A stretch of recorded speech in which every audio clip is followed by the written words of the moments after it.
What has the city's planning staff directed Glassworks to do?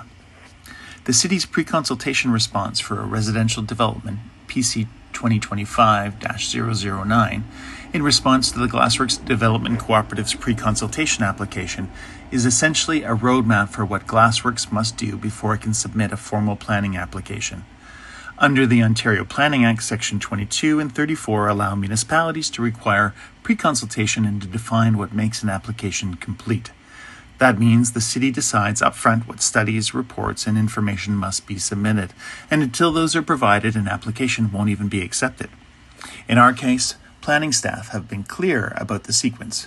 First, we must address the policy question: whether the northern portion of the land should be allowed to change from employment uses to a mixed-use residential community.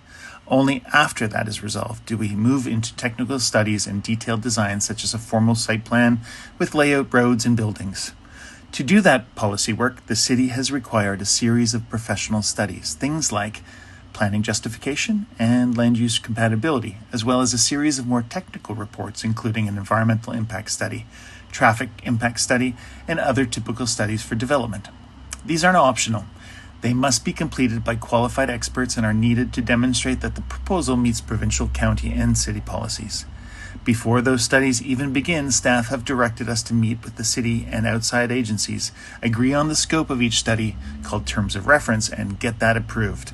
This ensures everyone agrees on the rules before the work starts, instead of arguing later. Finally, once the policy work is complete, the city has told us we will need to come back for a second pre-consultation. That stage will deal with the details: how the land is divided, how servicing works, what infrastructure is required, what further studies, approvals, and costs are involved. In simple terms, the city hasn't told us yes or no. They've told us, prove the idea works from a policy standpoint first, do it with credible professional evidence, follow a stage-structured process, then come back to work out the details. That's exactly what we've been doing, step by step, with evidence rather than guessing or rushing.